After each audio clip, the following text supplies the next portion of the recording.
हर हर महादेव। 29 जनवरी 2025 मौनी अमावस्या महापर्व मनाया जा रहा है। इस दिन लाखों श्रद्धालु पवित्र नदियों में स्नान करने जाएंगे। इस दिन पवित्र नदियों में स्नान करने से व्यक्ति के सभी पाप नष्ट हो जाते हैं और मोक्ष की प्राप्ति हो जाती है। मौनी अमावस्या यानी कि मौनी माघ की मौनी मास की अमावस्या, माघ मास की अमावस्या पाप धोने और मोक्ष पाने का दिन है। इस दिन लोग स्नान, दान और अपने पितरों का तर्पण करते हैं। कहते हैं इस दिन पवित्र संगम में देवताओं का निवास होता है, इसलिए इस दिन कई लोग महाकुंभ में अमृत स्नान के लिए जाते हैं। मौनी अमावस्या से जुड़ी एक व्रत कथा है, जिसे हम लोगों को जरूर श्रवण करना चाहिए, जिससे हमारे आत्मविश्वास बढ़ता है और हमें अच्छे काम के को प्रोत्साहन मिलता है। इस तरीके से कथा में कथा सुन कांचीपुरी में देवस्वामी का एक ब्राह्मण परिवार रहता था, जिसकी पत्नी का नाम धनवती था। दोनों के 7 बेटे थे, एक बेटी थी। बेटी का नाम गुणवती था। गुणवती जब बड़ी हुई तो उसके पिता ने सबसे छोटे बेटे को उसकी कुंडली दी और ज्योतिष के पास भेजा ताकि उसके विवाह के लिए लड़का देखा जाए। ज्योतिष ने बताया गुणवती विवाह के बाद विधवा हो जाएगी। यह जानकर उसके पिता देवस्वामी और माता धनवती दुखी हो गए। उन्होंने उस ज्योतिषाचार्य से बचने का उपाय बताया।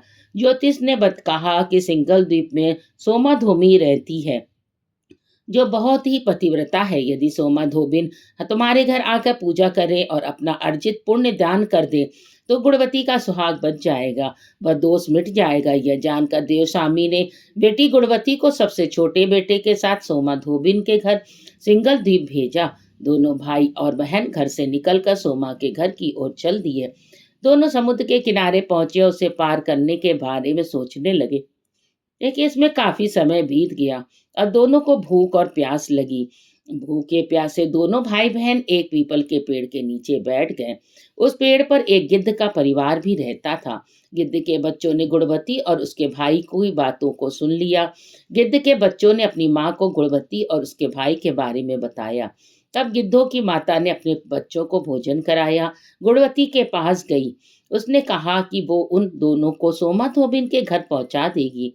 अगली सुबह गिद्ध माता ने गुणवती और उसके भाई को समुद्र पार कराया और सोमा धोबिन के पास ले गई। गुणवती सोमा धोबिन के घर के पास ही रहने लगी। रोज सुबह सोमा के घर वालों के उठने से पहले ही गुणवती उसके घर को लीप देती थी। एक दिन सोमा ने अपनी बहू से पूछा, रोज घर कौन लीपता है? तब उसने कहा कि उसके अलावा ये काम कौन करेगा। सोमा को विश्वास नहीं हुआ, पूरी रात जागती रही। सुबह होते ही उसने देखा कि एक युवती उनके आंगन में आई और आंगन की सफाई करके लीपने लगी। तभी सोमा उसके पास आई और पूछा कि तुम कौन हो, ऐसा क्यों कर रही हो? तब गुणवती ने अपने आने का कारण बताया और पूरी बात बताई। इस पर सोमा ने कहा, तुम्हारे पति की रक्षा के लिए मैं तुम्हारे साथ घर चलूंगी। एक दिन सोमा गुणवती के घर गई। उस दिन गुणवती का विवाह हुआ। ज्योतिष के अनुसार विवाह होते ही गुणवती के पति की मृत्यु हो गई। तब सीमा सो ने पूजा पाठ किया, अपने पुण्य को गुणवती को दान कर दिया। इसे उपाय से गुणवती का पति जीवित हो गया।